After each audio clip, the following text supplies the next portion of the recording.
Welcome. Welcome to Eight Questions With. I'm your host, Patrick from Half Cheetah Will View.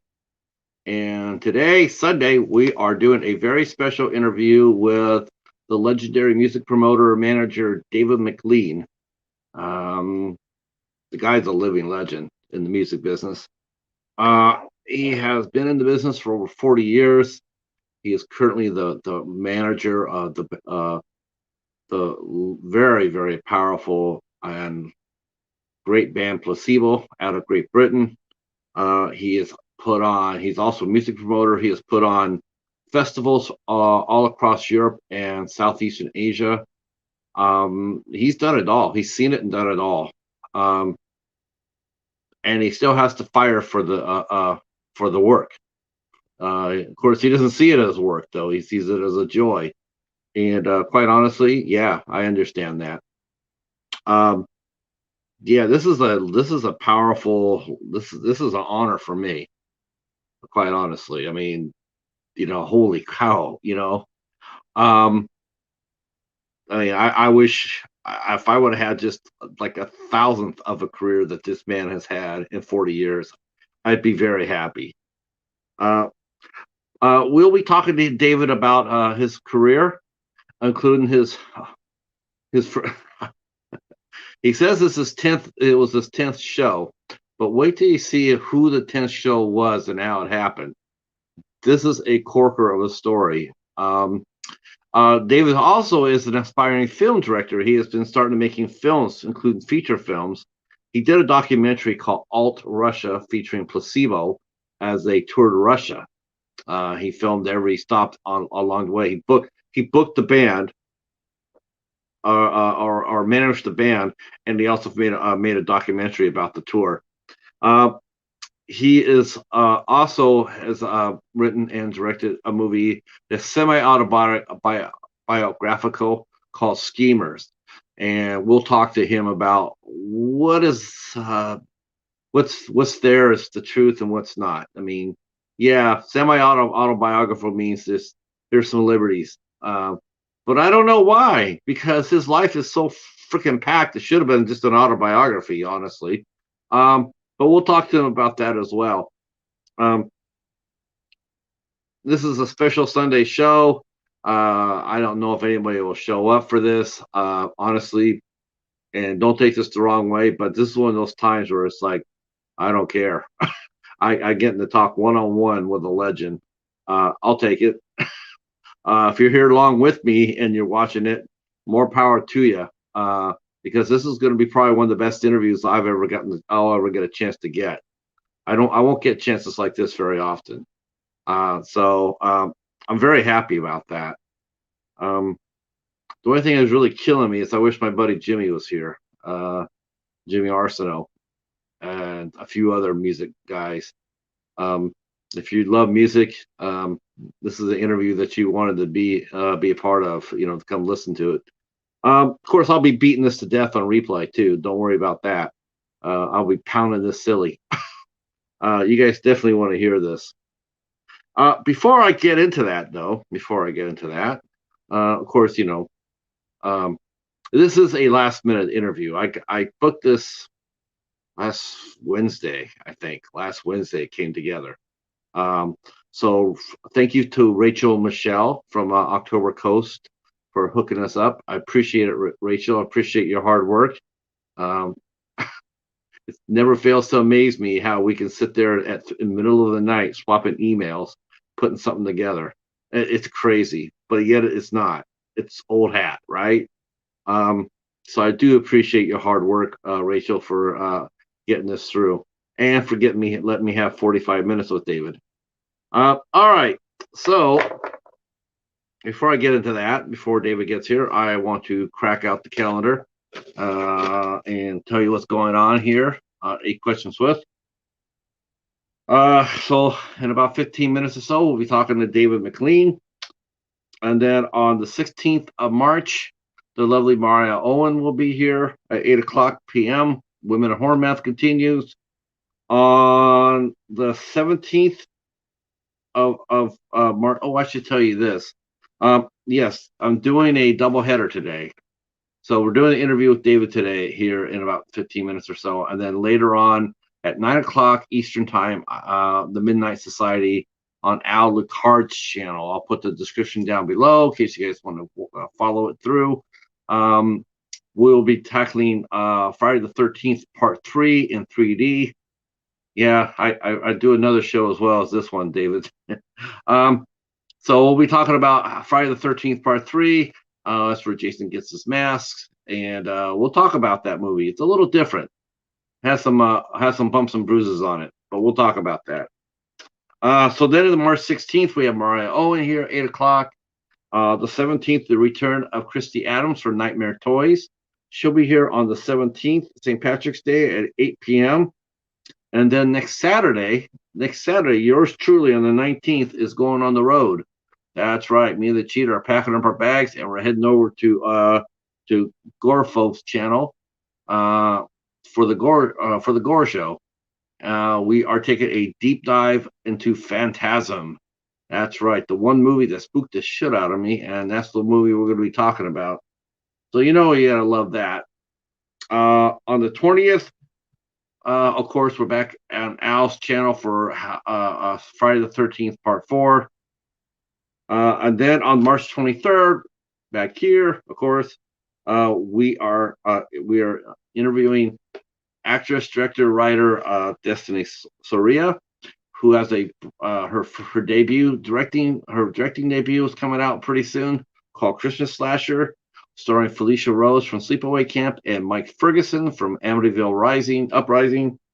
And then on the 24th, we have the lovely Devaney Penn will be here from Crossbreed and The Dawn. She will be here on the 24th. Maybe, just maybe, we might be able to sneak in a special guest on there if he isn't too photo shy. But stick around and find out.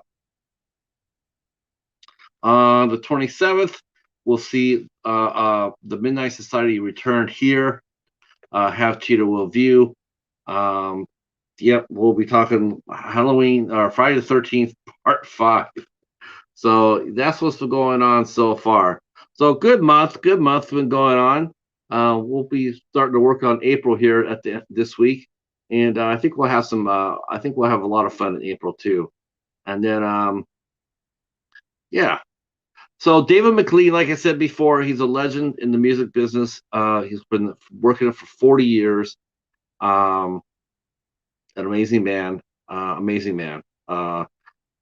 Worked with Placebo. He's booked many festivals across the pond.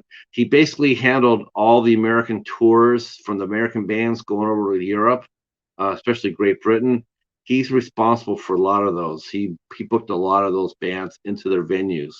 So he was a music talent. He was a talent buyer, much like I was, but on a much bigger scale. Some of the bands he's worked with, like I mentioned down below, he's worked with bands like Green Day, Rancid, Smashing Pumpkins. He got to work with Nirvana. So he's got a ton of stories. I'm sure, he says he's coming over from here to Scotland to work on, and this is what he said, books, not book, not like I'm here to work on a book, but books with a S. Because he has that many stories. And it's gonna be a lot of fun talking to him. Beautiful day here in southeastern Michigan. It is 37 degrees, perfect sunny day. Glad you guys are going to listen to this. If anybody wants to come in, that'll be awesome as well. But like I said, this interview is for me. I'm totally down with that. I never think I got a chance to interview somebody on the level as David McLean, but here I am, a small guy, a small channel in Michigan, and get to talk to a legend in the music business. Yeah, it's a good day today. It's a good day.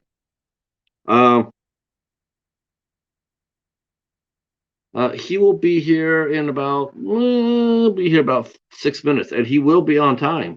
He will be on time. That's one thing. we did our pre-show check 3 o'clock, and he was dead on spot on time. So we'll get to talk to David for about 45 minutes. If we get anybody in, we'll try to save a little bit of time for questions. I'm sure you guys have some questions now. I was looking at the Placebo singles on YouTube, and holy crow! They have a lot of videos out, and one video has almost 48 million views. 48 million views. That's absolutely insane for me. Uh, uh, we'll be also talking to him about his movie Schemers. Like I said, which is a semi-autobiographical film about his start in Dundee, Scotland.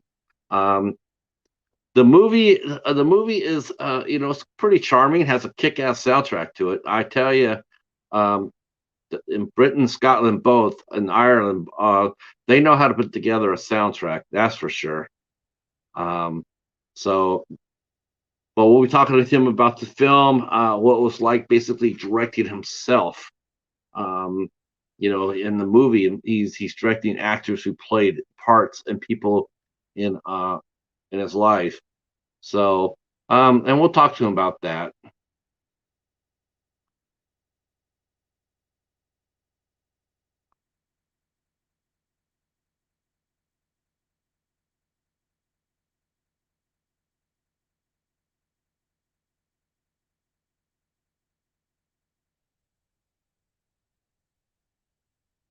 All right. Wow. Okay. I'm anxious. I'll be honest with you.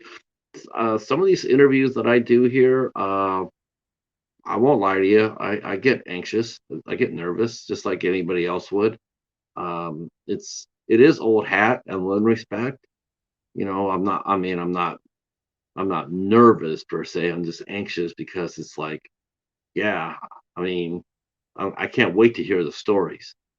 I just can't wait. I have so many questions, and we'll talk about that. And you know, being a manager and how he he's music promoter as well, and then he slid over to be a manager, and I mean, it's absolute nuts. Um, we did touch bases now. We did touch bases during our pre-show, and we were talking about the Russian situation, and it pretty much is a foregone conclusion that unless they stop fighting like this very split second and ran back to Russia, that he's going to lose a festival. He had an 8-day festival lined up where he had a massive lineup of great bands: My Chemical Romance, Slipknot, um, Placebo, the Killers, and they were each going to play 8 days, and each band was going to get a headlining spot, and they're going to rotate it, and that would have been massive. It would have been crazy. But unfortunately, last year's this time wouldn't have happened because of COVID. This time it won't happen because it's war. And that's a real shame. That's a real shame. David mentioned that he's worked with Russian promoters, Ukraine promoters, and they're all, when he's talking to them both, they truly do not understand why this is happening. They don't understand it at all. Russians either. Um, and I'm with David when he said that Vladimir Putin is insane. Yeah, I think it's pretty much becoming clear that he is very unstable mentally. Um, I mean, it's just how it is. Call it as it is. Um, well, I see we have two watching. All right, John's here. Hey, John, if you're into music, man, you're in the perfect spot if you love music, because I'm going to be talking to the legendary David McLean. He's a manager of Placebo. He's worked for 40 years in the music business. He's booked anybody and everybody you could probably think of. It's going to be a hell of a show, man. It's going to be a hell of a show. I'm so jazzed right now. This is quite exciting to me. So yeah, man, I hope that you can stick around for this one. I think you'll really love it. Um, yeah, you can't help but love music, man. This guy here, he's seen and done it all in 40 years, and he still has to fire for it. He's still out there. He's still promoting. He's still managing. He's still putting on shows. Still making that money. Um, yeah, just a really nice guy and a really nice guy. Um, so he'll be here in a couple of minutes, and we'll get this show on the road, or road on the show, or show on the road. Yeah, show on the road. So hope you're doing well, John. Hope you're doing well. Uh, when's your first convention you're working?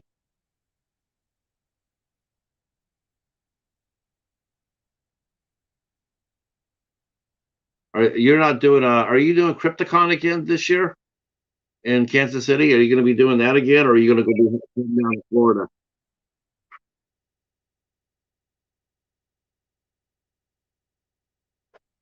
Oh,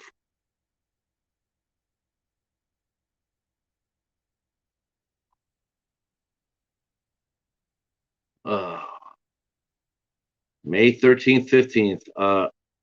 Spookula, spookula, spookula, spookula. I love that. That's got to be down in Florida, right? I heard they wanted to call it Spooktacular, but a YouTuber named Hobbs has oh, you don't know with Crypticon. I hope you get to go back. I hope you get to go back. That would be You had such a blast last time. I mean, after the bumps and bruises, but you had a blast. I hope you get, yeah. Oh, yep, Ocala, Spookula. That's funny. Great name. Yeah, it's almost convention season. It's almost convention season. It's gonna be so busy this summer. Well, within reason, I don't know. I take it back. I'm going like, will we have Rick? Hey Rick, how you like me now, baby? How you like it? Gonna interview David McLean, manager of Placebo. Dude, I'm so psyched.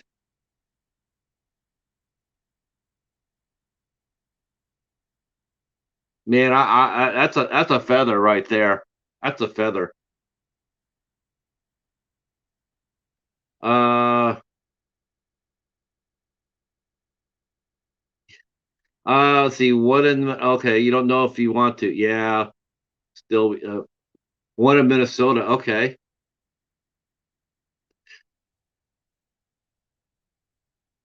I hope that it would be really beneficial for everybody if they can settle this shit right now. Yeah, thank you, Rick. I appreciate that. Yeah, I know it's late over there. It's late. Most of my interviews in the UK always start at 2. I think this is the latest I've ever done one. I've never done one as late as this.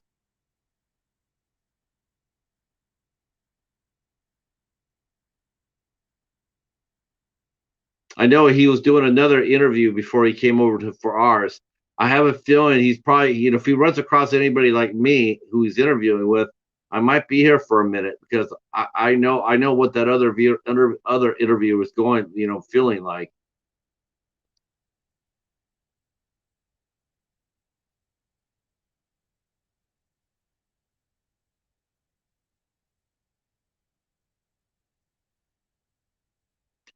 I just don't understand that either. I truly don't understand how these organizers of these festivals can be that rude.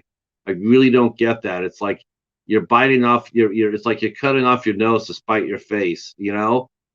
It's like now you want these people to be, they need to be really nice.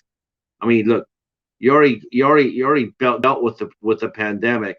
Now you're going to be dealing with high gas prices. Sure. Yeah, I don't get the organizers. They should be rolling over backwards. Like I said, I said this last year too, and I'll say it this year. This is the year they need to keep the prices down. They need to keep the prices down for everybody to show up. Now, if they want to jack the prices up next year, they think they can get away with it next year, then do so. But this year, this first year after coming out of COVID, they should keep the prices really family friendly. Don't charge a lot of money. Don't charge your vendors a lot of money. By all means, it's more important that you get heads in the building. And these gas prices, man, I'm telling you, I'm about to go get a wagon to go grocery shopping in, and I'm not kidding. I'm about to go get a wagon. Once I get my car fixed, I'm getting the pull wagon.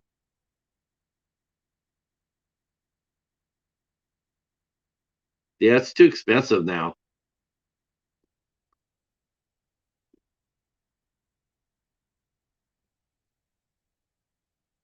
Now, this is the funny thing about this, and this is, I'm gonna have to tell him this, tell David this too. I really do need to be introduced to Placebo. I really do. I know the name, and oh, here we go. Here we go.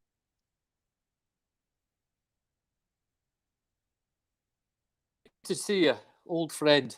Feel There like he I know is. you well. Good to see you again. Yeah, good to see you. Yeah. So, Hi, Repurposed. How are you? Glad you're here.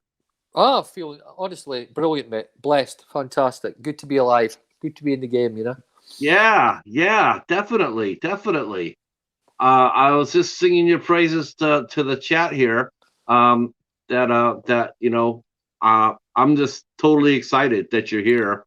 It's like, I'm just glad. I'm just actually glad you're interested in talking to me.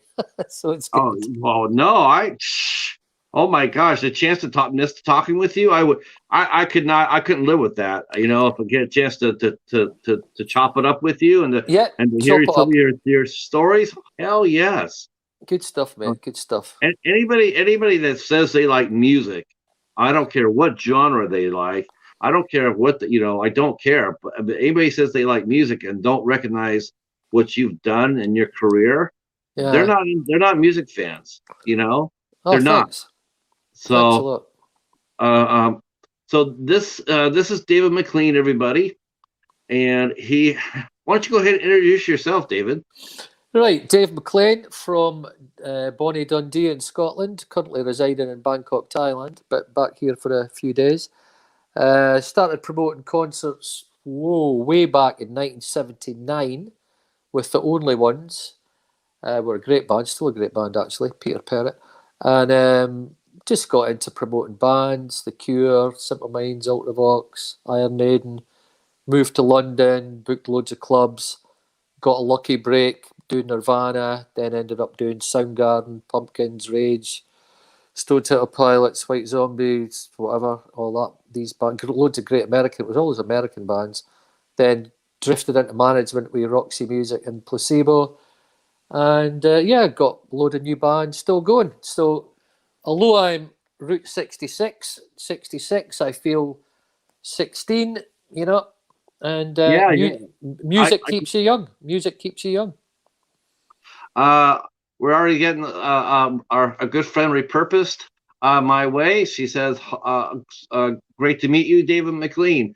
Yes, I'm glad you're here for this. Your first time with us, and you're going to be talking. You're going to watch us have a real chat with a real music legend. So, I mean, what a great day to watch and see this. That's all I got to say about it. It's like, if you're here and you're going to watch this interview, yeah. Like I said, this is definitely the biggest interview I've done so far. Oh, good. Thanks a lot. It's going to be fun. Name and career. Yeah, for sure. So you also are a film director too. That's the thing that when I talked to Rachel, she sent me the link to the film Schemers that you wrote and directed. Yeah. You know what? I watched the movie. It's very, very charming. It's Yeah, very that's charming. it. Thanks. Yeah. And the perfect soundtrack. I mean, Yes, soundtrack's good. It was all like soundtrack of that period, of course. Well, right. most of the music. Yeah, it just brings back memories, and it's very evocative of the time. Although we've got a few tracks from more recent years, it is a good soundtrack. But I wanted to put more songs on it, but there would have been too many songs. It just would have been like over icing the cake or whatever the expression is, But Well, yeah, you this know what? It's funny because the Brits and the Scots, they do one thing so much better than we do when it comes down to music in movies. Is that you guys know how to make a soundtrack? We well, don't. We thanks. don't. Yeah, Our soundtracks are horrible. They're always the same damn recycled songs that you've yeah, heard yeah. The big 20,000 ones. times Yeah, before. it's all the big ones. It's good to put tracks on that nobody's really heard of. Like in the next movie I'm doing, the soundtrack will be off the scale. But like on that first movie, I was really proud of it because bands like The Fall and Fisher's Ed and Alex Harvey Band, and there was some good stuff there. And the local band The View from Dundee, there was a couple of good tracks there, and it kept it bowling along at a good pace. It was good. And some bands that we managed that never amounted to nothing, like never really made it. Colour of Fire were in there, and there's really good tracks in the Sandinistas who sound a bit like the Ramones or something. Yeah, so that was good fun putting that together. It was great getting the movie and then putting tracks to certain scenes. It's great fun. I've always fancied doing that. Now here's a question for you. Uh, did you have a hard time getting the rights to the songs, or were they pretty happy to say, "Oh hell no, here, take them, take them"? No, no, it was like some people were harder than others. You had to pay for the songs, but funnily enough, I think maybe 8 or 9 songs on that soundtrack we owned anyway, the publishing and the recording, because there was bands that we managed and managed or recorded or had publishing on. So that was good. But the ones we had to pay for, ironically enough, the one that was the problem one was the Associates from Dundee, which is my hometown. And Right. Billy Mackenzie died many years ago, the singer, and we couldn't get his record company to okay it, and it was taking for ages. But then one of the guys in the movie who played my dad, Kit Clark, used to be in a band called Danny Wilson, who had a big hit in America with Mary's Prayer. So he said, "Oh, I'll phone up Alan Rankin, who was in the Associates." So he got the clearance in 5 minutes. So that was it. Wow. So the record company and publisher would never get back to us. But Kit, who played my dad in the film, phoned up Alan Rankin, who was part of the Associates. Then we got the clearance. So that was good because I wanted a classic Dundee band in it, like the Associates, Party Fears 2, I think it was. I do remember the Associates. Yeah, so to answer your question, it was okay getting the music clearances.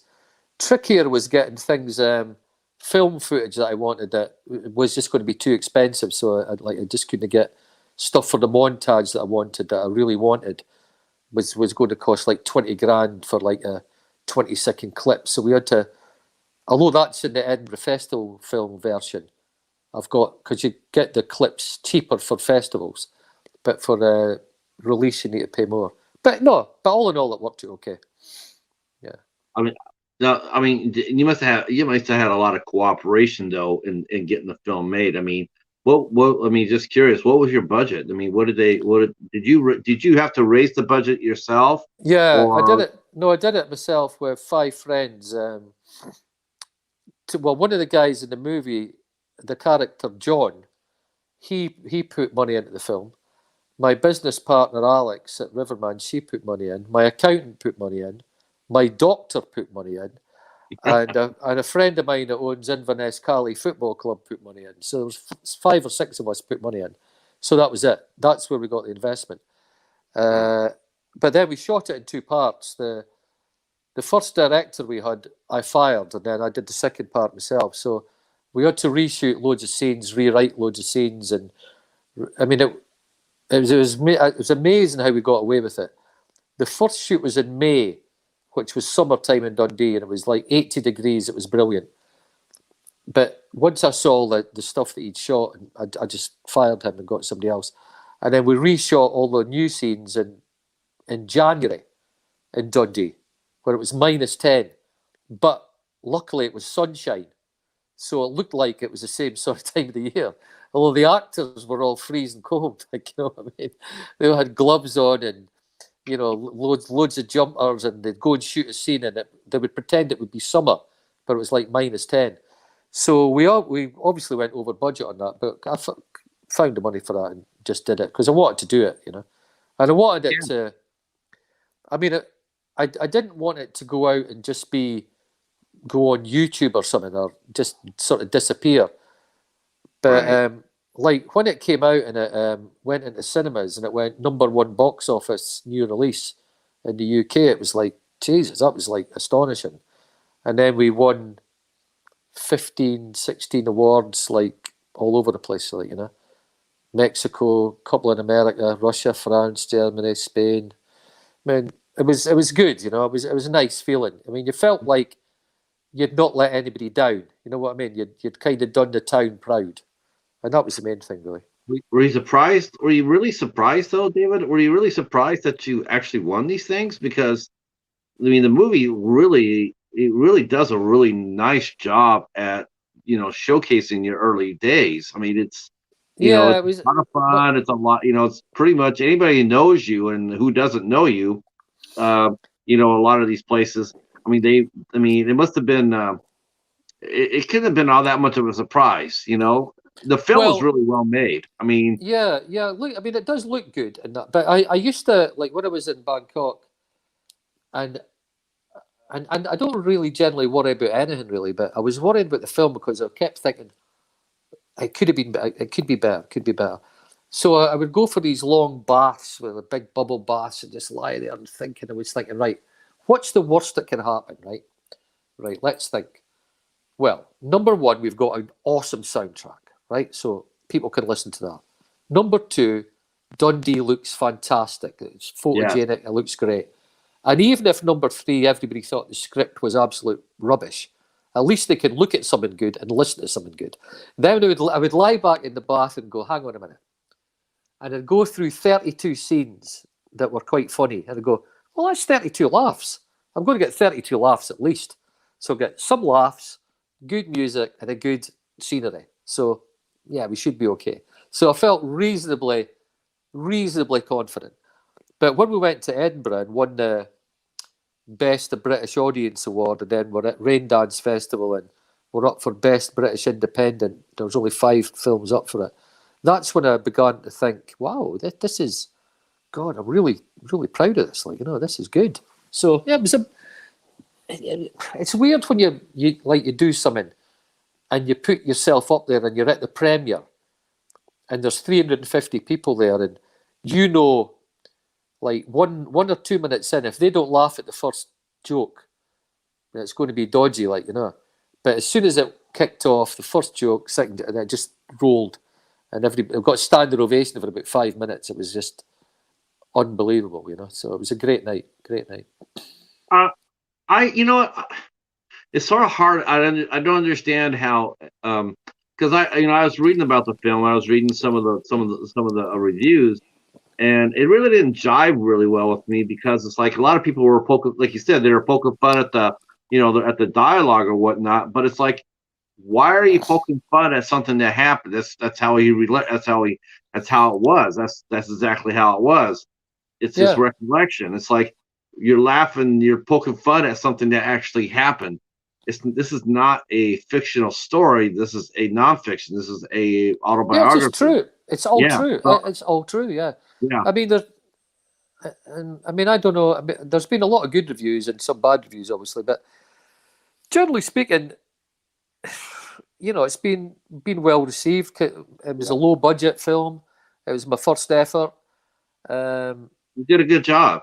He yeah, really thanks. did. He really did. I mean, believe me, I do film reviews as well, and I can tell you right now, I've seen a hell of a lot of first time directors with with a lot more experience, and they crashed and burned.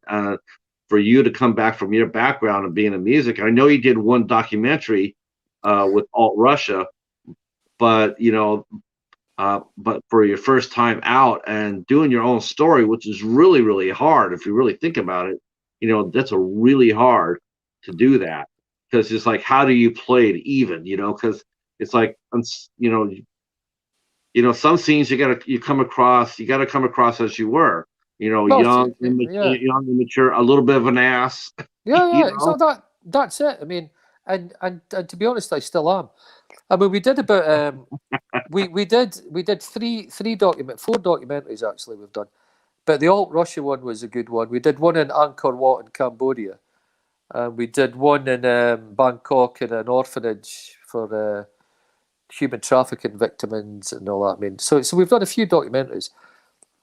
But this was, I mean, the only reason I did the film was Placebo, the band I managed, weren't doing nothing at the time. They were taking a break, and I thought, well, I can't just sit here and do nothing. I might as well do something. And I'd been making loads of notes for years and years, so I thought, I'll go to Koh Samui, an island off Thailand, and I wrote the script in 10 days. Then I came back, and then as I tried to get people to get involved in it, 5 or 6 other people tried to make the script better, but they didn't make the script any better. So I ended up doing the script pretty much as it was, you know what I mean?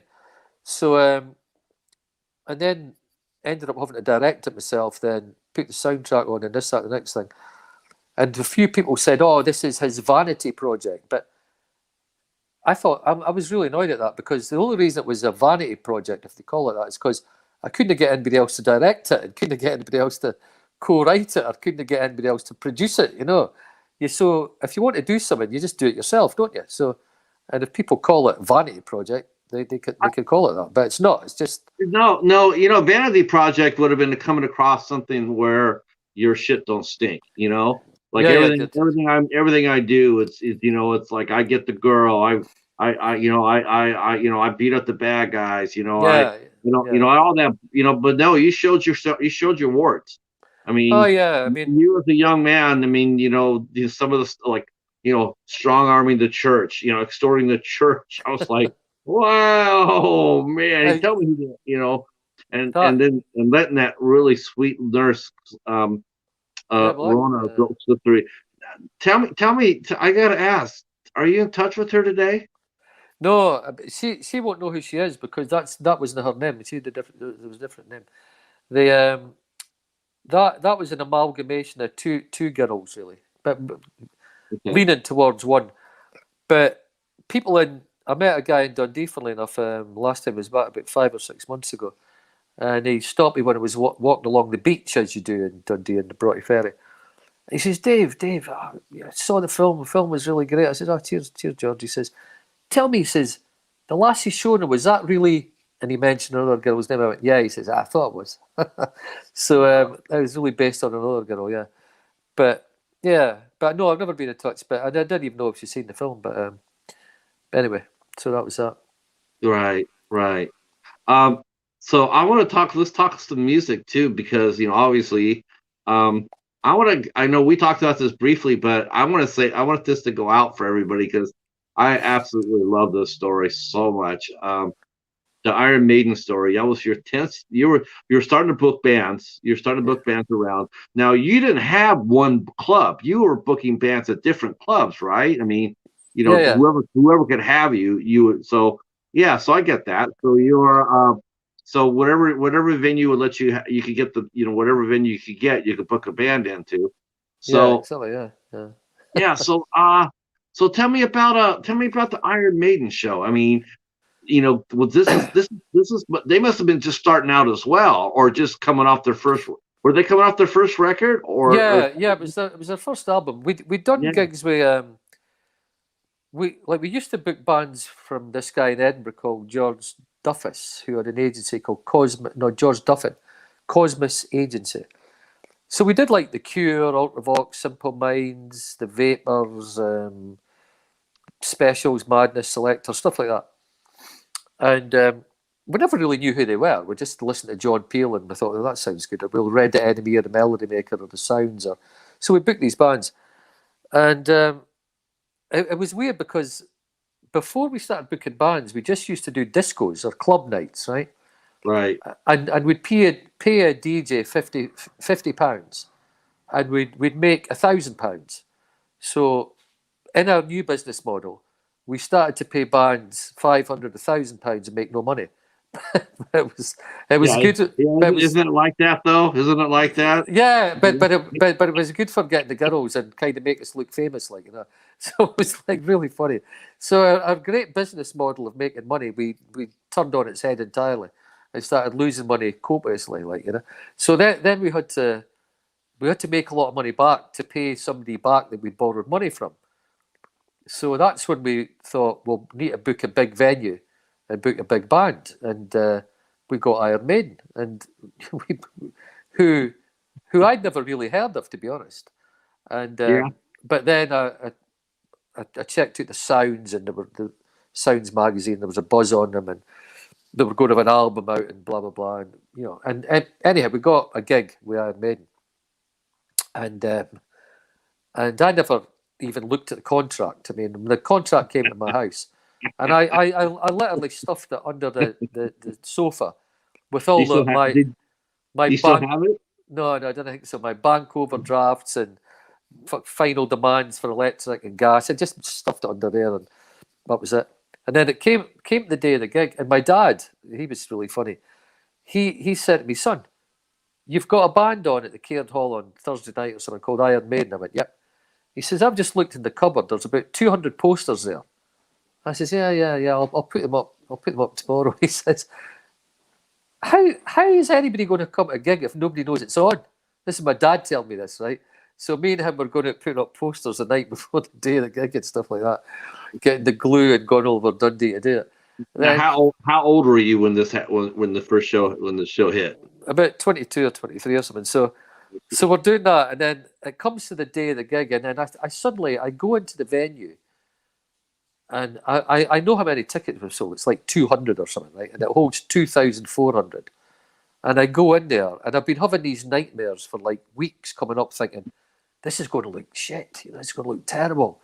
And this girl I really fancy going to think I'm a complete dickhead because there's nobody here. Like, it's going to be a nightmare.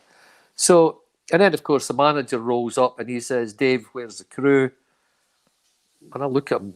I've not even got any idea what crew are. I thought he was talking about a ship or something. I went, "What? How do you mean? What crew?" He says, "You know, humpers." I went, "I thought a band like you have your own." He says, "Ha ha, you're joking." I went, "Yeah, I'm only joking, of course I am." And then I looked across the street and saw 4 guys.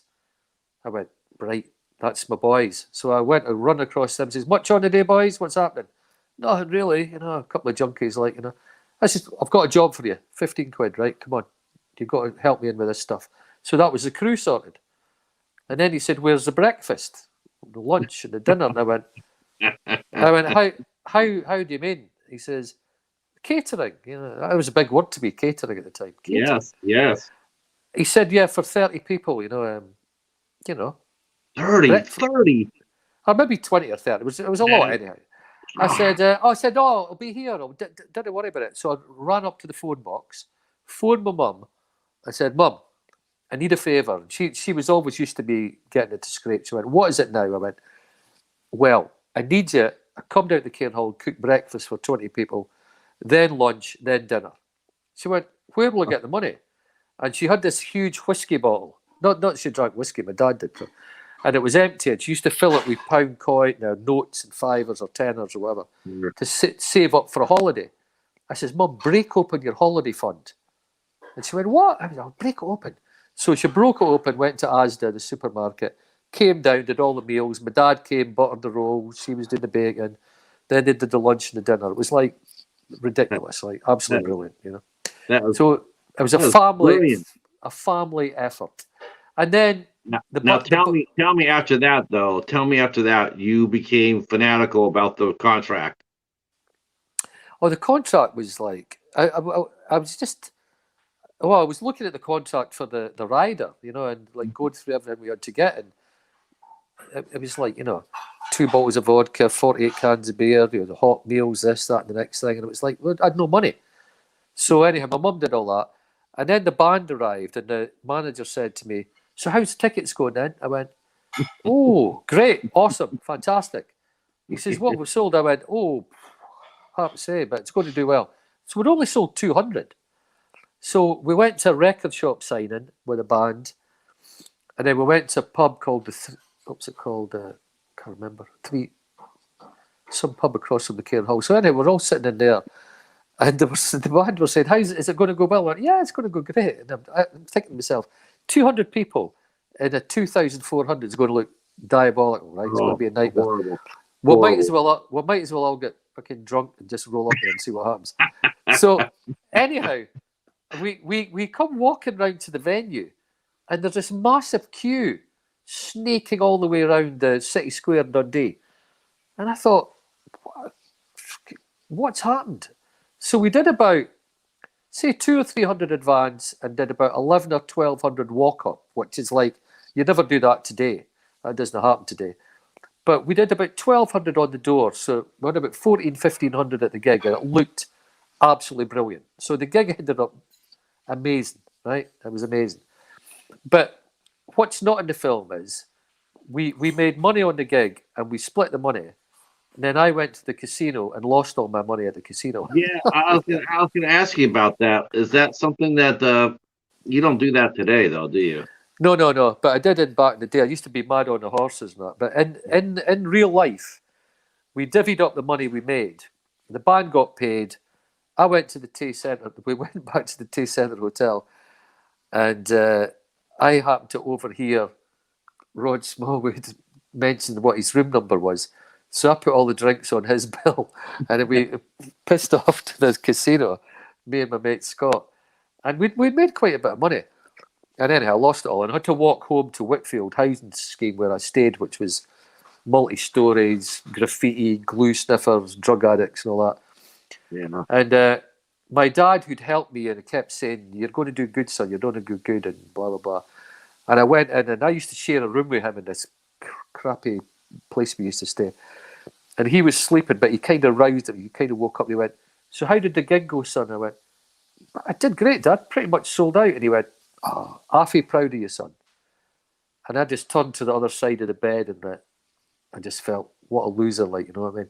I'd lost all the money. But in the film, that's not in the film, but, you know, it's, so that's what happened in real life. Yeah, so that was your baptism of fire, though. You know, that was like, okay, so this is what it's like. You know, the first time you walked out there and you booked a band like that and had a great turnout. And now after that, did you think it was going to be like that all the time? Did you say things like, oh, this is going to be cake. I'll be able to do this all the time. Or no, because after that we went on and we booked a band called Bad Manners. Nice.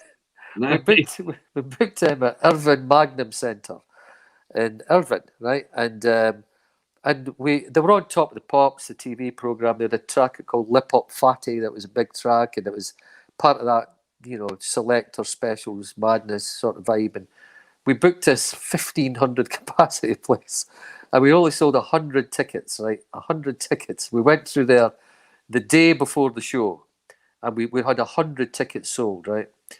And me and my mate John were going, fucking hell. We were staying in this really crappy little pub, you know, really, really bad little pub on the outskirts of Irvine. And John we're sitting one night, he says, look, we're going to have to do something here. I says, yeah, obviously, we're going to have to do something. He said, they're playing in Glasgow tonight. Why don't we go through and set fire to their van and all their equipment? I says, no, that's a bit strong. That's a bit strong. We'll need to scrap that. We can't do that. That's beyond the joke, right? You know. So we never did that. And then the next day, the day of the gig, he says, you know what? I've had a great idea. Why don't we hire a helicopter and print thousands of leaflets and fly over Irvine and drop the leaflets? I went, well, why don't we just give the leaflets out? So there's only a small town. Go to the city centre. He goes, oh, that's a good idea. We'll get the leaflets. So anyway, we did all that. And it came to the day that the band were meant to arrive at 1 o'clock for the load-in. And it came at 1 o'clock, 2 o'clock, 3 o'clock, 4 o'clock, 5 o'clock. Ooh. And they weren't there. Nobody turned up. I thought, this is fantastic. They're not coming. 5:30 they turned up, right? Oh, shit. So they turned up, 100 people. There was a rival gang from, we had it in Irvine. So there's the Irvine boys and some guys from Ayr, two gangs, basically. So they came in and had a fight in the hall. And they broke into the gym where there was dumbbells and javelins and all that sort of stuff. And they were throwing stuff. It's like a nightmare. So we fled the venue. And we jumped in the van and fled the venue. And we went up in the van, right? And we had to stop at traffic lights. And the traffic lights were right outside the venue. We'd gone round in the circle. Everyone was coming out throwing stuff at the van. Oh, that was just a nightmare. That was a nightmare. But, my gosh. So that was us brought down to earth with a bump, and then I moved to London and just really hit it lucky in London after a sticky start. Now, when did you decide that you knew? I mean, that was all fun and games. It's exciting and everything else, but when did you know that you were going to do this for a living? I mean, you wanted to do this? You wanted to, did you think that you had a good ear? Did you, because that's the secret to our success, right? Well, I could always tell any promoter or any manager worth their salt. The secret is the ear. What's good. Yeah, and that's when I booked The Only Ones, Another Girl, Another Planet. I thought it was a great track. And Simple Minds, Life in the Day was a great track. And then Untouchables, Free Yourself was a great track and stuff like that. And The Cure, Killer an Arab was a great track. Or A Forest was a great track. So I could tell a good tune. And then I went to London. There was two English bands I booked that I really, really loved. One was called Immaculate Fools, who had a track called Immaculate Fools. And I loved it. And then the band called The Icicle Works, who had a track called Hollow Horse. And I thought, I'm going to go to London and promote these two bands. I love these bands. So I went to London and promoted these bands. And the Icicle Works got quite big, and I did them at the Town and Country Club, which was 2,500. But then I got a job at the council. That was my first job, Walthamstow Borough Council. And I blagged the job on what I'd done in Scotland. But the job I had at the council for the first 6 months was calling the bingo. You know bingo? What is it? Bingo? 66, clickety click, 33, two fat ladies or whatever, right? So you're calling the bingo.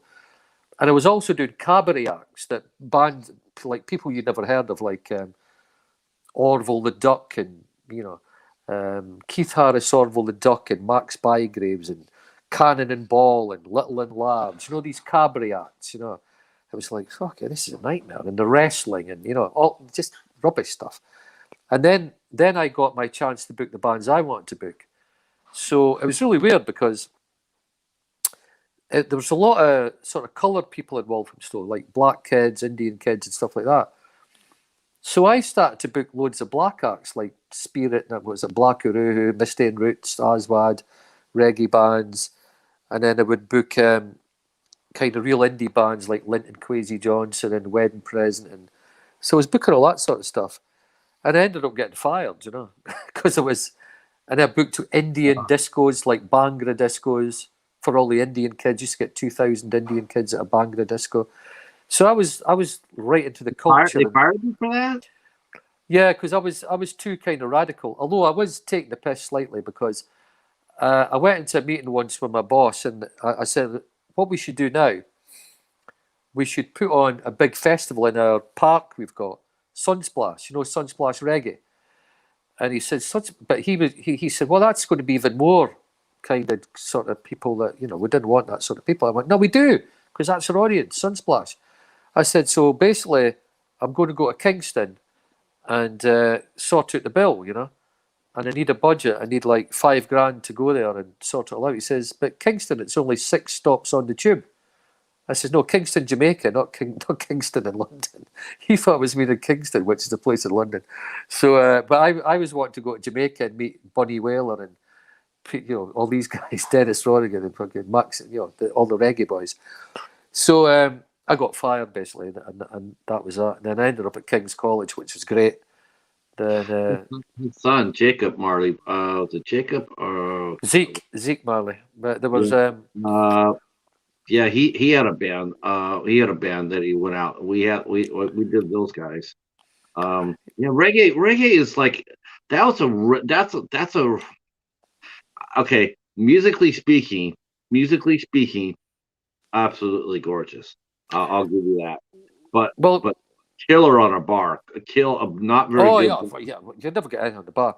I mean, that's exactly what happened to me at Walthamstow because the guy who's my boss, well, he didn't like me booking bands like that. He liked doing all that safe stuff, old stuff.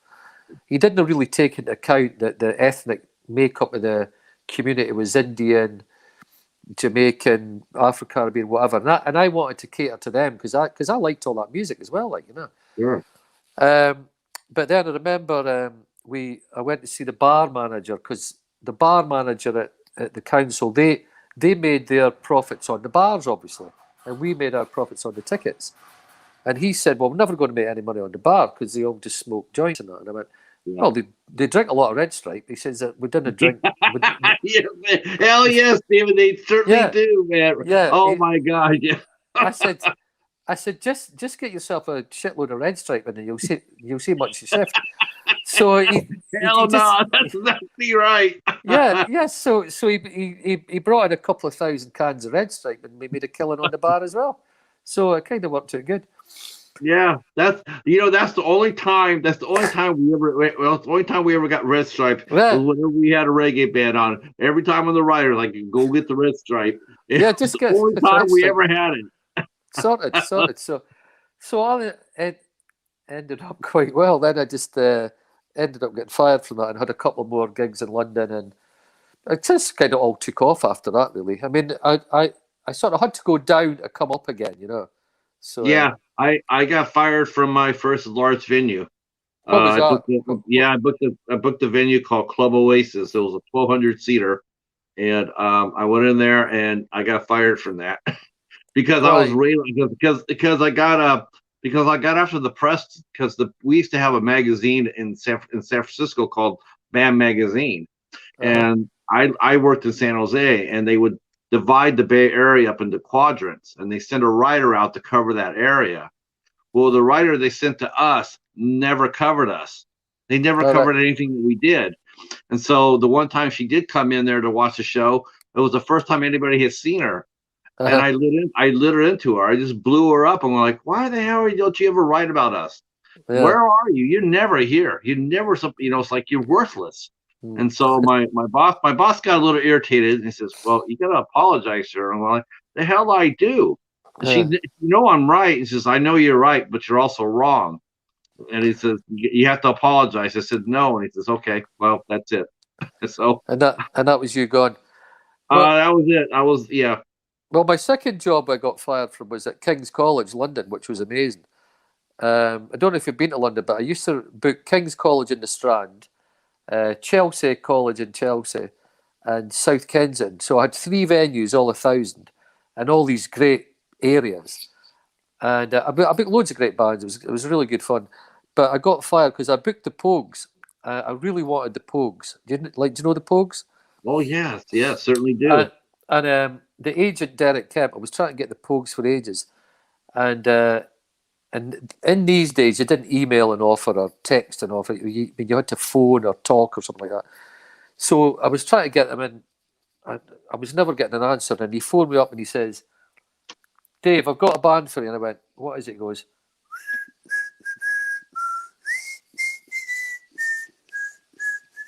Waltz and Matilda. I went, the Right. Pogues. He went, yeah, I've got the Pogues. So I got the Pogues, right? And it was a 1,200 capacity venue. Then my boss said to me, you can't sell tickets to members of the public. So it was 1,200, so we ended up doing about 900. Because we'd have done loads, but so we lost money.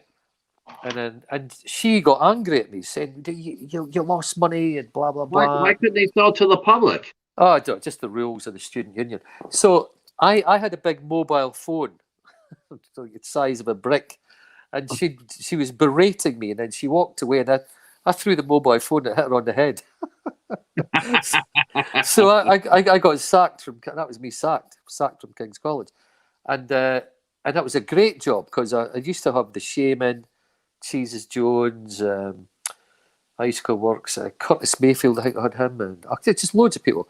You got Curtis Mayfield? I think it was him. I'm not exactly sure. I think it was, but there were so many bands we had, and it was great because. Did you ever book Christy McCall? No, never. No, Oh. but she was. No, I know a guy down the chip shop called thinks he's Elvis. That song, yeah, that one. Yeah. And she did the song with Shane from the Pogues. But Shane from the Pogues, he was hilarious, him. But and then after that, I managed to get resurrected from nowhere, and I got a job at the Greyhound in Fulham, and my office was shared by strippers that were on at lunchtime. So I had to share this office with these girls that were strippers, and it was kind of quite off-putting when you were doing a deal or something like, oh, I'll give you. You kind of lose track of what's happening, like, you know. So, but out of that, we ended up getting like Mudhoney, White Zombie, Front 242, kind of loads of great bands. Then we got Nirvana, and that really made us take off. So getting that kind of dive of a gig, which actually had a great history. The guy that owned it, Duncan Ferguson, said to me, "Listen, son, we've had some great bands here. So this is a chance for you to make your name." And I said, "Like, who have you had?" He says, "I'll tell you who we've had. Jimi Hendrix, the Rolling Stones, AC/DC." I went, "You're joking." He says, "No, hang on, I'll get the contracts." He went, "Bob Marley, £6." £6.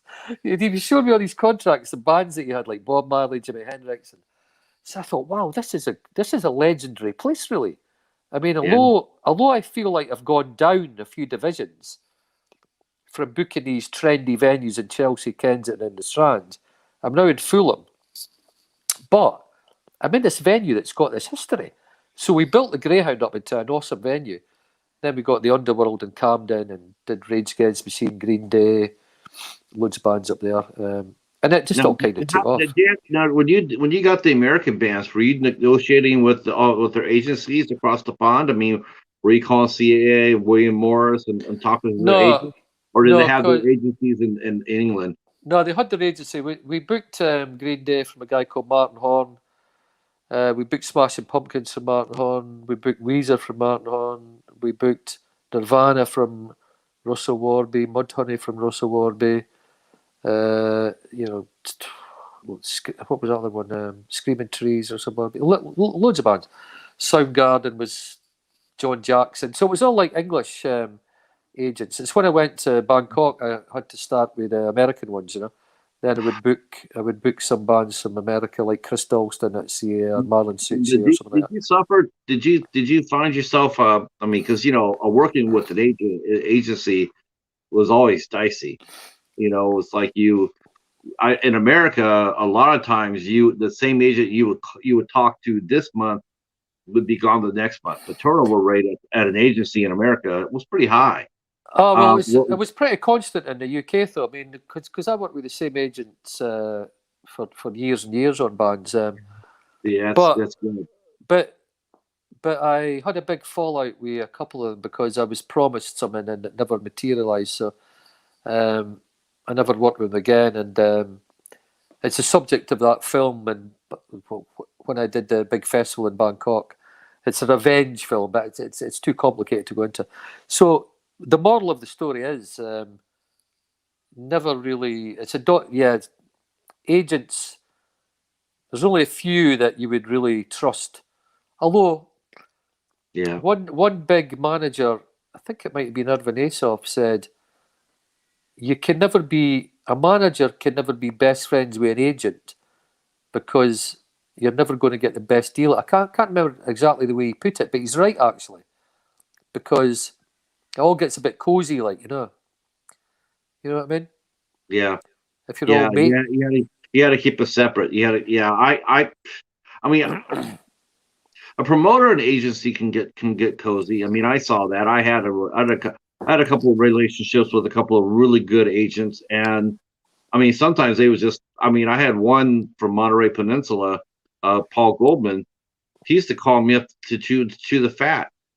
Yeah. I mean, he used to call me just to talk. I mean, Yeah, you're talking like a powerful agent.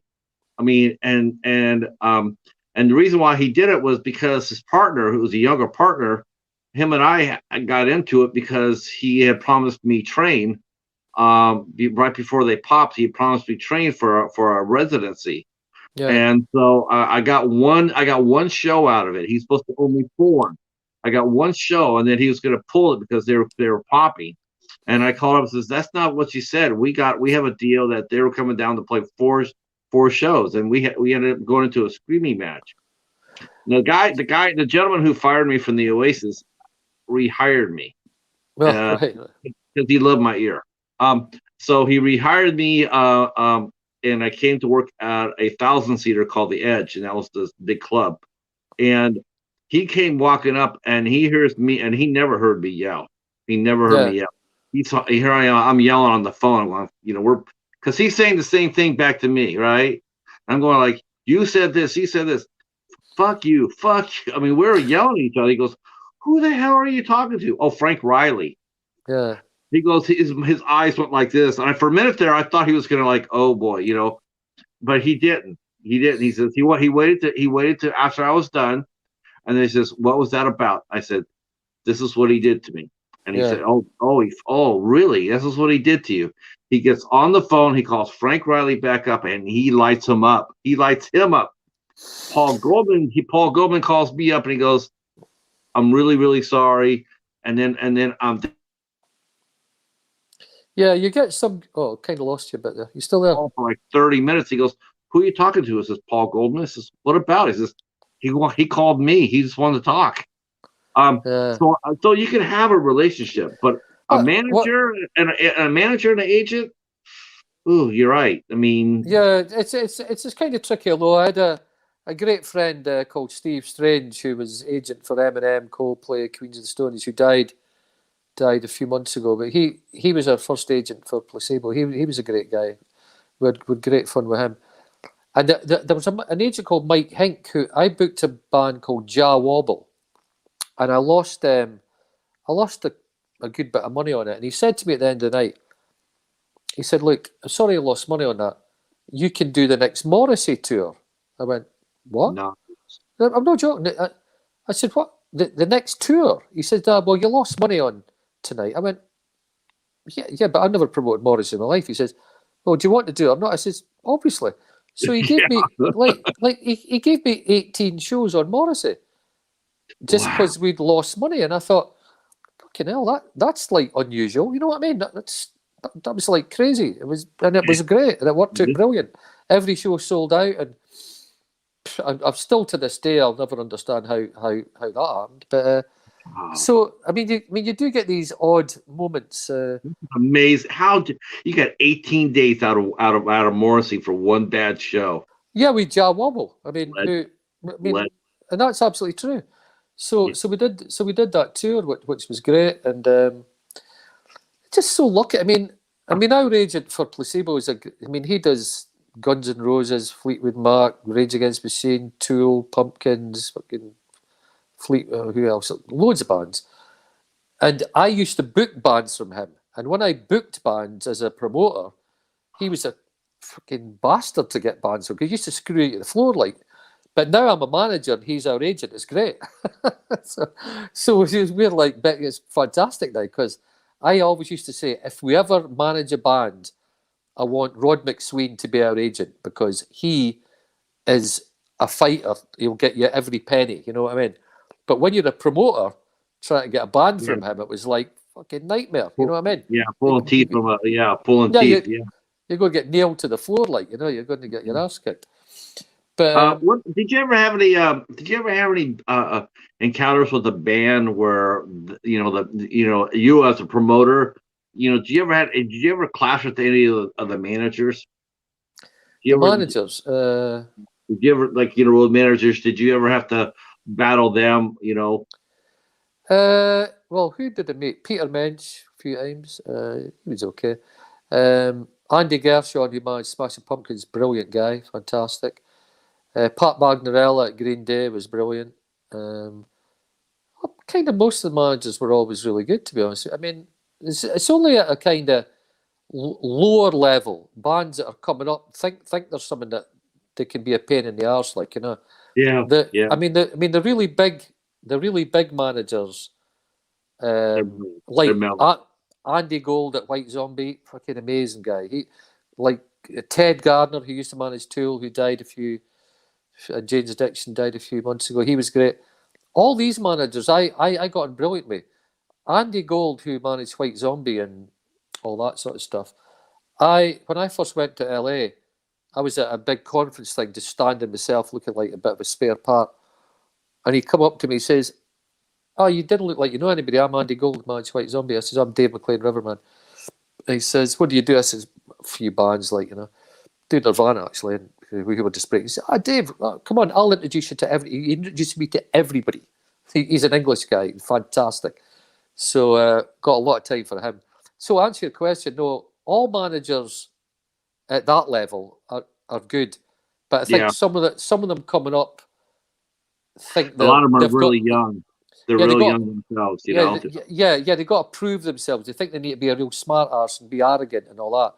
But I've always had a philosophy to be really nice to everybody. Yes. And I ingrained that with Placebo. Like, every time Placebo play a show, they always thank the promoter and thank the caterer and thank their, because when we toured with U2, I noticed that U2, like Bono and all these guys, were always brilliant with their crew. You know what I mean? Awesome, and they were brilliant with Placebo. They gave Placebo all the main lighting rig, the PA. They travelled on their plane. They looked after them, and I thought, fucking hell, that's the biggest band in the world. Look at them, the way they behave. So I got Placebo to behave like that when they tour, and they have a support band. Like, look after your support band, thank your support band, and, you know, just be nice to people.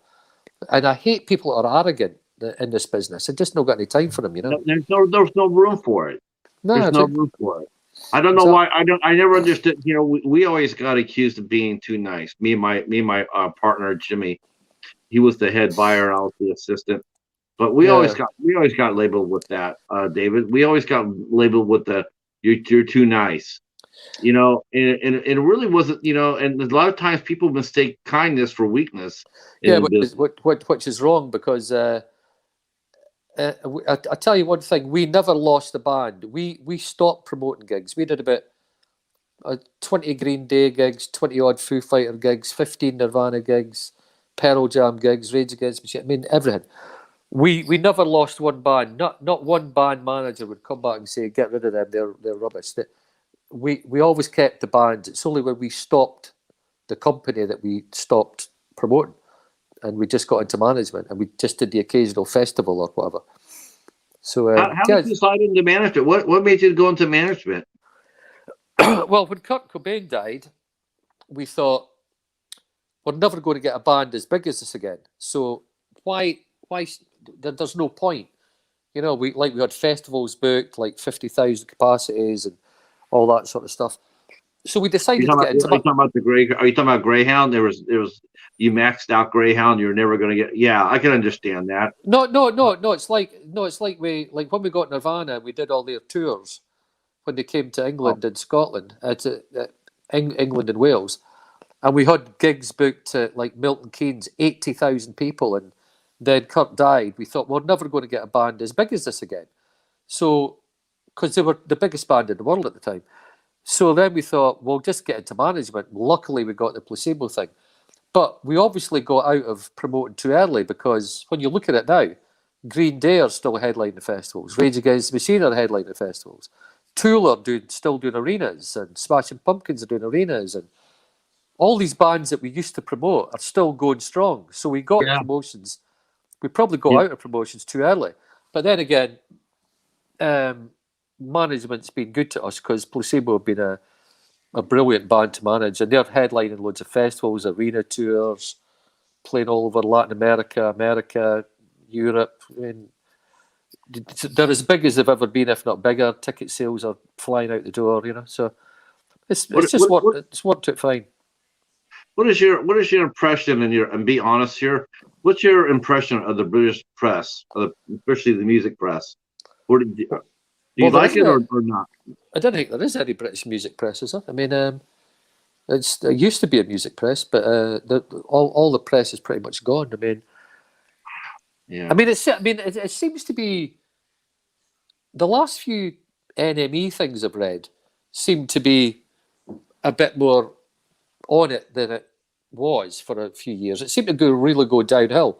I think it might be actually turning the corner and getting a little bit better. But I don't read it avidly at all, but just from my limited kind of glances at it, it might be getting a little bit better. What do you think?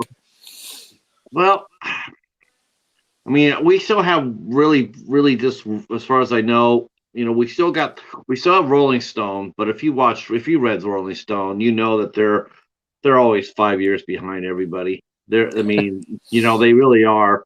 I mean, they're talking about bands that haven't been relevant in years. Yeah. They really don't. They really haven't really captured. But I think, of course, now the music business has really changed, right? Because now bands like, there's a reason why bands like Green Day and Rage Against the Machine and Tool and everything, there's a reason why they're still headlining, because there's nobody behind them, because they don't ever last. You can't do a festival on a fucking single. Exactly, and that's how with Placebo, it's like it's the gift that keeps giving, right? We're on our 8th album, and you look at all the bands, say in the last 2 or 3 years, that have the main guys have died, or they've split up, or they've just gone their separate ways, or whatever. The pool where the festival headliners are picked from is getting smaller and smaller. It is. And my band Placebo are in the pool that gets picked to headline festivals in Germany, Austria, Switzerland, Sweden, Chile, Argentina, whatever, Mexico, and all that. So it's great for Foo Fighters, Killers, My Chemical Romance, Placebo, bands like that, because there's, as you say, a new band coming through. You can't headline the festival with one album. It's impossible. Nope. Because on that one album, there's probably only 2 decent songs anyhow. So you've got to go with a band that's got the back catalogue that can do an hour and a half, 20 songs, bang, bang, bang. They've got the stagecraft, they've got the charisma, they've got that's it. So, yeah, you're right. I mean, and there's nothing coming through that I can see, to be honest with you. Over here, I mean, I don't really consider a band a success until it cracks a 3rd record, because that's how it is now. A lot of bands will come out with one record, and the thing is, it's hard as hell to tour. It's very hard to tour. I mean, even in a perfect world, it's hard to tour here in America, because a lot of the live music venues have gone away. It's very, very few places to play live, and I will say that commercial radio does not have the grip it used to have. I mean, it doesn't matter if you don't get played on commercial radio. It doesn't. There's so many more outlets. You got Spotify, this and that, and this and that. The only thing about it is you're getting heard. But if commercial radio doesn't play you, you got 5 other or 6 other places to go to. The problem is they don't pay you. They don't. That's the thing. They don't. Spotify doesn't pay anybody. Yeah. Well, it's weird because we put our first American tour on sale for 8 years the other day, and I thought, right, I wonder how this is going to go. Like, we've never been to America for 8 years, right? And we've never really been big in America. We could do a couple of thousand, people in towns and whatever, but nothing really that massive. Although this, I couldn't believe the ticket sales. Got the ticket sales in. We're playing the LA Greek Nice. Theatre, which is big, and we got the tickets only on sale a couple of days, and the sales are like massive, right? And we're playing in. We sold loads of tickets already. Same in New York. It was like, fucking hell, we've sold more in New York in a couple of days than we sold on the last tour. And so I don't know why. People want to get out. People want to get out. They've been cramped in for the last 2 years. So I mean, I'm not complaining. Yeah. It's great. Like, where are you based? What town are you in? I'm in a town called Canton, Michigan. Oh, Michigan. So I'm about 25 miles south of Detroit. Yeah, we used to Detroit was always good for Placebo. We're not playing on this little jaunt we're doing now, but I know the band are going back next year to play loads more shows. But the thing about you were saying about touring, because when we tour, we always try to put on a great show. So we always have it up that, you know, we don't cut corners, so it costs money. So basically, we do one show in Mexico City that can cover 10 shows we do in America. You know what I mean? So Right. it's funny the way it works, like, because we'll do 20,000 people in Mexico City, but then we'll do 1,500, couple of thousand, like Chicago or Detroit or whatever, like, you know. So the Mexico thing's really a big thing for us. But I've got a funny feeling about America this year because the tickets are flying out, you know. So Yeah, I'm people want to excited get by that. out. People, Yeah, people want to see live music. They want to see entertainment. So I think concert business this year is going to be booming. It's going to be booming. Now, the only thing that's going to be maybe throw a crimp in the spanner, so to speak. I think a lot of people still will go out. They're buying tickets, but one of the things too is, the longer you stay, I don't know, because our gas prices are just gone through the roof. So I mean, it all depends how much people want to how to drive to the concert or not. Or do activities outside of what they need to do. We're exchanging. We were all kept in our houses by COVID. it's We're all just prisoners. Now we're being sort of held prisoner in a sense by the gas prices because a lot of people they just can't get out there and let's go for a drive in the country. You really can't do that right now. yeah, Our it's gas prices are really high. But I do think that people want to be entertained. They yeah. want to. Well, I tell you what, you've got to live. You've got to live every day like it's your last day.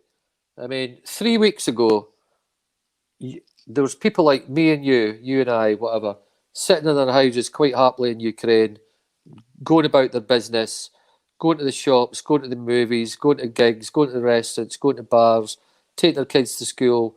Everything's hunky dory, everything's fine. Then you get some mad bastard fucking goes invading them for no reason Yeah, at all. no And reason at then all. and now look at them. There are 3.5 million refugees. There's a town in Ukraine with no electric, no gas, no water, no food, no heating, no medical supplies, nothing. It's getting bombed. For what reason? What happened there? No, there's no So reason for them to do it. Yeah, every day you got to live every day like it's your last day. I'll tell you, because yeah. we lunatics like that running the world. You know. Um, Anyway, how did you end up getting based in Thailand? What made you get based down there? well, cut a long story short, I was going out with this girl and this Irish girl, and we were on a cruise to Alaska, and we fell out, and I think I was pissed off, putting it mildly, because she went one way on the boat and I went the other, which is just as well. Otherwise, I probably would have pushed her off. And so we came back to London, and I was brooding about, like, oh, I was, just being a bore. I was upset that I'd split up with her, and my business partner said, "Look, for Christ's sake, snap out of it." I went, "Oh, you don't know what it's like, you know." She says, "Look, tell you what, go to Australia. Placebo are playing in Australia." So I said, "Right, okay, I'll go to Australia. Yeah, that'll cheer me up." So from being like down by getting ditched by this girl, I booked my flight to Australia, and it was on Singapore Airlines. Have you ever been on Singapore Airlines? No, No. Anyhow, you're probably not allowed to say stuff like this because it's sexist, but all the flight attendants are gorgeous, right?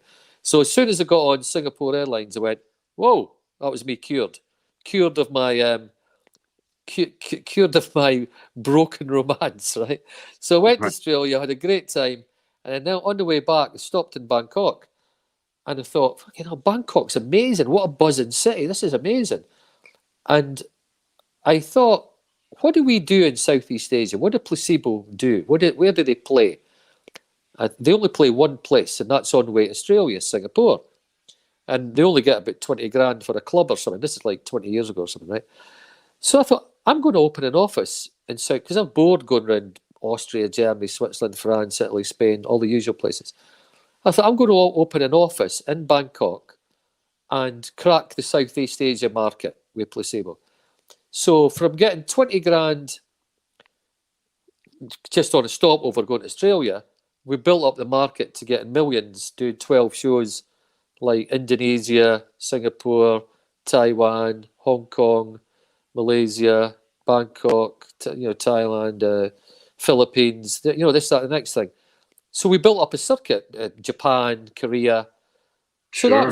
So that's why I went. So we built up a really successful Southeast Asia circuit, and then we expanded into Latin America, got all that going. Then Southeastern Europe, Russia, we're huge in Russia, but that's all down the pan now. Ukraine. So it all started because I fell out with a girl, reinvented myself there, got the band to go 50-50 on The Office because they really liked the idea of doing it. And it's been a huge success story. And, it's the best thing ever happened to me was going to Thailand. It's brilliant. Really good place to be based, So, when the bands come play, now, are you back to being a promoter now? Or are you still just strictly are you still are you doing both? Are you wearing both hats? No, I'm mainly first and foremost, I'm Placebo's co-manager with Alex Weston, my partner. Secondly, I make films and write books, which is a good thing, because the films I love doing the films, doing the music to films, and writing the stories are all true. And thirdly, the promoter thing is making a bit of a comeback because I just did a deal today with a couple of big promoters, and we're going to be doing something huge in Bangkok next year. So, what year is this? This is 2021. So, say about maybe this time next year we'll be doing something huge in Bangkok. So that's good, and that's with some foreign partners of mine. So yeah, so that's going to be a big festival. So I'm excited by that. That'll be great because that will be fun. That'll be a lot of fun. Have you ever been to Glastonbury or Reading Festival or anything like that? No, the only thing I ever did, like something on that scale, and it's not even all that big, but I helped put together a street fair that drew about 20,000. Well, that's big.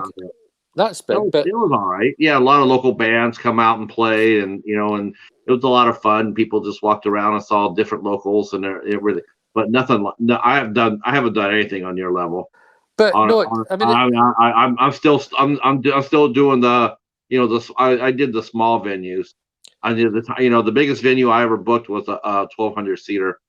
Yeah, but it's good to do any size of venue and bring people together. But the thing we're going to do in Bangkok, say for example Glastonbury Festival, you get 100,000 people there, and they all take their tents, and it's pissing and rain, and the weather's rubbish, and it's just like a city moves into the countryside for 3 or 4 days, right? But see if you do a 3 or 4 day festival in Bangkok, it's where it's situated. You can bring, it's 2 hours from Malaysia, 2 hours from Hong Kong, 3 hours from Shanghai, 3 hours from Beijing, 2.5 hours from Manila in the Philippines, all that. You could do a deal with somebody like AirAsia or something, right? You can bring people in, and then you don't need a camp. You can stay in hotels there. Like the kids that would come to the festival could get a great hotel for $20 a night or something. So they come in to Bangkok, which is rocking. They stay in an amazing, for them, hotel, $20, $30 a night. And then they can go to the festival and skip off to an island or something, go on beach holiday. So this is what we're going to work towards for next year. It's going to be brilliant. It's going to be like what I did 15 years ago with Oasis, except I'll have really big partners to span it out over 3 days. And I've kind of learned a lot from my mistakes, so it'll be good fun. And you're welcome to come. I would love to see. I would love to see you at work. I'd love to shadow you. I'd love to shadow you. It'll work. See how you do it. It'll work. It'll work. No problem. Because I'll have to knock off the rust on my ass would be like this thick, because I haven't done anything in 23 years. Well, but I still know it. I still feel like I'm still like. I think I feel like I could catch up fast. Still in the game, mate. Still in the game. I still have a good ear. I still have my ear. I mean, you should keep in touch with me on Facebook and Twitter or whatever it is, and we should email each other just to. Yeah. I mean, I'll keep you posted with what's happening, and it's going to be fun. It's going to be fun. I would love to see. I'd just like to see how you do it. That would be amazing. Yeah. Listen, Dave, you know what? I know that I was only supposed to get 30 minutes with you, and then I got 45. Do you have anything coming up that I need to let you go, or can you talk for a little bit more? Or my voice is getting a bit hoarse, and I just got into. It took me Took me 27 hours to get from Bangkok to Scotland. You know what? It was We'll just do like this again. roundabout all over the place, like, you know.